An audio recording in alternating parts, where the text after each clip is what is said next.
I think every salesperson has listened back to one of their calls and thought, wow, that went really well, only to realize that there were questions that they should have asked, buying signals that they missed, and perhaps at times they spoke a little bit too fast and a little bit too much. So today I'm putting my ego aside as I'm uploading my call transcript to four different AI models: ChatGPT, Claude, Perplexity, and Gemini, to critique my performance and to see if AI can coach me and help me become a better salesperson. Now, before we jump in, a bit of context. This isn't just me randomly asking questions on a discovery call. I already follow a structured discovery process. I use SPICE framework to drive my conversation. And throughout this call, I'll be using techniques like elicitation, labeling, mirroring, asking calibrated questions to keep the conversation flow as normal, as natural as possible. So I'm not expecting AI to coach me on how to run my discovery calls. The goal is to make sure AI can spot the little things that even experienced reps miss out on. Let's see what ChatGPT has to say. This is a prompt that I used, and I asked ChatGPT to tell me three things that I did really well and three things that I need to improve upon. Let's see if I agree. The first thing ChatGPT liked was the rapport I built at the beginning of the call, and I completely agree with this. One thing I always try to do is to make the conversation feel, well, like a conversation. I don't want prospects to feel like they're being interviewed. I want them to feel comfortable enough to tell me exactly what's going on in their business. It also pointed out that I summarized what the prospect was saying, and this wasn't accidental. It's actually a technique I use all the time called labeling. And you'll hear me say things like, it sounds like, it seems like, and then I assign a label. If I'm correct, well and good. If I'm not, they will explain more. The reason I do this isn't just to show I'm listening, it's because labels encourage the prospects to keep talking instead of firing another direct question their way, which can make the conversation feel like interrogation. I try to make an observation instead. And 9 times out of 10, the prospects either expand or they correct me. Either way, I'm learning more. ChatGPT also said I uncovered a genuine business problem. Again, I would agree. We uncovered inconsistent hiring, manual recruiting, and difficulty in finding good salespeople. So, in terms of my discovery framework, that's the pain part of the SPICE framework. Now, this is where ChatGPT started criticizing my call. First up is I moved to the product too early. It said I started talking about the platform before fully exploring the problem. Looking back, I think that's a fair point. One thing I have learned in sales is the first problem a customer mentioned is rarely the real problem. Usually there's another deeper layer underneath it. I never quantified the pain. This was probably ChatGPT's biggest criticism. It said I never quantified the impact of the problem. And looking back, I think that is true.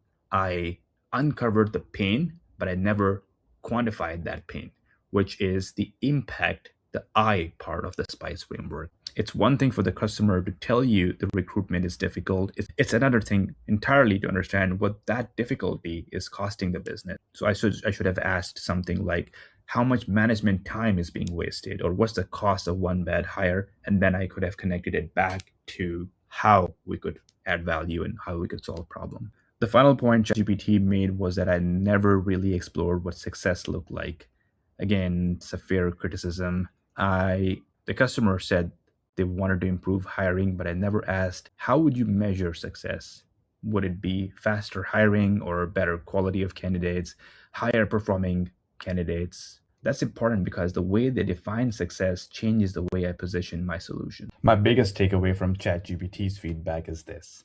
It didn't tell me I asked bad questions. It told me I stopped asking questions way too soon. That's a big difference. And it ties perfectly to the SPICE framework that I used. I did a good job covering the situation and the pain part, but I probably rushed through the impact and I didn't spend enough time exploring the critical event or the decision process before moving into the demo. Overall, I think ChatGPT gave me a solid coaching. It reinforced some good habits, challenged me on a couple of blind spots, and reminded me not to rush into the product. But most of its feedback was around fundamentals. Now, the question is, can Claude go a level deeper and spot something I genuinely missed? Let's find out. All right, now on to Claude. Straight away, I can tell this feels different from ChatGPT. While ChatGPT told me what I did well and what I could improve, Claude feels like it's coaching me through my thought process during the call. The first thing Claude highlighted was something I wasn't expecting. It noticed that before I started the discovery, I asked permission to ask questions. That's something I intentionally do.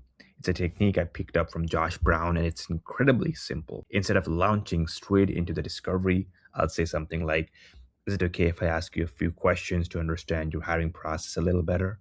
It lowers the prospect's guard because they're giving you permission. They're still in control of the conversation. Autonomy is a basic human need.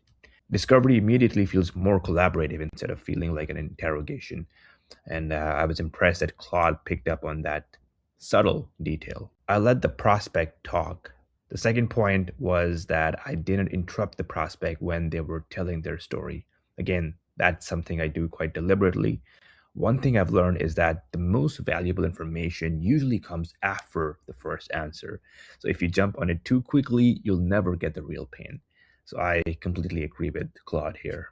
Third thing Claude noticed is that before introducing the product, it reflected back what I'd heard. For example, saying something like, it seems like you've had a few mishires in the past. So I deliberately use this technique. It's called labeling. Instead of asking another direct question, I'm making an observation. Labels start with, it seems like, it feels like, and then you use your label.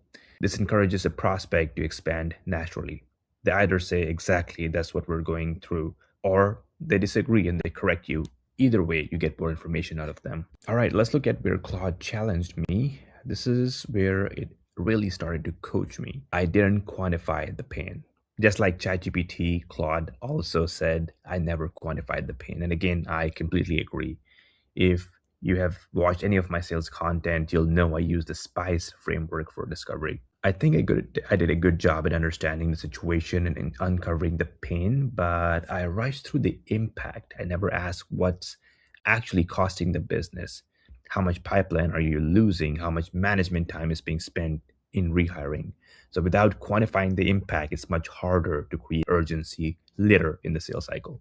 I dropped a discovery thread. This was probably my favorite piece of feedback. The prospect said something like, I know why that hire failed. I just didn't give it enough time. And Claude immediately picked up on it. Looking back, that was a huge opportunity. Instead of moving on, I could have asked, what do you mean by that? Or can you expand more on that? What happened? Why did you give it enough time? That's where the real buying motivation often lives. I completely missed out on that. Number three is I missed a scaling signal. The third point actually surprises me. The prospect mentioned that hiring one successful salesperson could eventually lead to hiring two more. I heard it, but I didn't really explore it. Claude pointed that out, and this wasn't just a hiring problem, it was more of a growth problem. And that's completely different conversation. If I had explored that further, I could have positioned the platform around supporting future growth, not just solving today's vacancy. But here's a piece of feedback I found the most valuable. Claude noticed something is happening in real time that I completely missed. Prospect actually started minimizing their own problem. They said something along the lines, they're not terrible employees, they're just not great. And instead of exploring that, I moved towards the solution. Looking back, I should have stayed curious and said something along the lines, help me understand the gap between when somebody is good enough versus when somebody is exceptionally great. That's a much better discovery question. This actually fits perfectly with the way I teach discovery. One of the biggest mistakes salespeople make is thinking discovery is about asking lots of questions. It isn't. It's about asking the right follow up questions. So, when I use techniques like labeling and mirroring, the goal isn't to interrogate the prospects, it's to encourage them to keep talking until we finally understand the situation, the pain, the impact, critical event, and the decision making process. Looking back at this call, I probably uncovered the situation and the pain, but Claude was right. I moved into the demo before I had fully explored the impact and the future buying context. This is where I think Claude beats ChatGPT. ChatGPT gave me useful feedback while Claude coached my thinking. It spotted the subtle buying signals, it highlighted opportunities I genuinely missed, and even connected my biggest objections at the end of the call back to something I failed to explore during the discovery. That's the kind of feedback I would expect from a sales coach. If ChatGPT scored a solid 7.5 out of 10, Claude gets a 9.5 out of 10 from me. All right, let's move on to Gemini. And overall, I thought Gemini gave me some really practical feedback, but it felt a little bit more like a sales manager's review than a sales coach's. It picked up on a few things I had already heard from ChatGPT and Claude, like I really like the rapport I built at the start of the call, the permission based questioning, and the way I validated the prospect's goals before moving the conversation forward. And those are all things I do intentionally. They help the conversation feel collaborative instead of like an interrogation, which is something I always aim for. Where Gemini added value was reminding me that I skipped two important parts of my SPICE framework. First, the impact. I never quantified what bad hiring was actually costing the business. And second, the decision. I didn't really uncover who else would be involved in approving approaches. Those are easy things to miss in the moment, but they're exactly the kind of details that make the rest of the sales cycle feel much smoother. One piece of advice I did like was that the rule of three whys. Before pitching, keep digging. Ask one more question, then another. That's a habit every salesperson should benefit from. Overall, I would give Gemini an 8.5 out of 10. Really solid feedback, but I still think Claude gave me a deeper coaching. Finally, let's see what Perplexity had to say. And honestly, this felt somewhere between ChatGPT and Claude. It wasn't as detailed as Claude, but it still gave me some useful coaching. One thing I liked was that it recognized I built good rapport and uncovered the prospect's main pain points. It also called out something that all three AI models have now agreed on, that I moved into the demo before I'd finally quantified the impact. And this comes back to the impact stage of Spiced. I understood the problem, but I didn't spend enough time understanding what the problem was actually costing the business. One point Perplexity made that I thought was interesting was separating sourcing from screening. The prospect was really trying to solve two different problems. How do I find better candidates, and how do I know they're the right candidates? Looking back, I probably could have separated those two conversations earlier to position the platform more clearly. It also reinforced something Claude touched on when the prospect asked what the chances I'll actually get good candidates. That wasn't just another question, that was the buying objection. Instead of carrying on with the demo, I probably should have paused and explored that concern properly. Overall, I've give Perplexity an 8 out of 10. Good coaching, some useful observations, but I don't think it went as deep as Claude did, and it didn't quite connect the dots in the same way. So, after uploading the exact same discovery call into ChatGPT, Claude, Gemini, and Perplexity, which one I would actually choose to coach me? For me, Claude is the clear winner. Not because it gave me the longest response, but because it felt like I was getting feedback from an experienced sales leader. It didn't just tell me what happened, it explained why it mattered.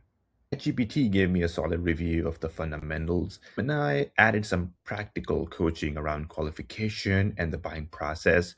Perplexity helped me think more clearly about the sourcing versus the assessment part, but Claude consistently picked up on the subtle moments in the conversation that I completely overlooked. The thing that surprised me the most wasn't actually which AI won.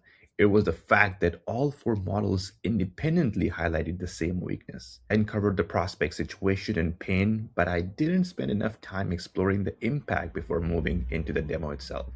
If four completely different AI models all identified the same blind spot, that's probably something I should pay attention to. For me, that's where AI becomes genuinely valuable because it replaces experience, but because it reinforces the patterns you might miss when you're the one having the conversation. One thing I want to make clear, none of these AI models are replacing good sales methodology. They don't replace frameworks like Spice, Medic, or MedPig. They don't replace active listening. They definitely don't replace genuine curiosity, but they can make you a better salesperson if you already have those foundations. Think of AI as your personal sales coach, available 24 hours a day, happy to review every of your sales call. Unlike your manager, it never gets tired of having feedback. In the last video, we tested follow-up emails. Today, we tested discovery coaching. Next week, we're moving into the hardest parts of the B2B sales, negotiation. I'm going to give you the same pricing scenario to all the four AI models and see which one actually helps me protect margin without killing the deal. I'm genuinely curious to see if AI can negotiate like a top account executive, or it'll just give away the discount before the conversation even starts. If you're in B2B sales and you're trying to figure out how AI can make you a better salesperson, not just a faster one, I hope these videos help. If you've enjoyed this video, let me know in the comments which AI you think was the best for me, because I'd love to hear whether you agree with my rankings. Thank you for watching. Remember, AI won't replace great salespeople, but great salespeople who know how to use AI will replace the ones who don't. I'll see you next week.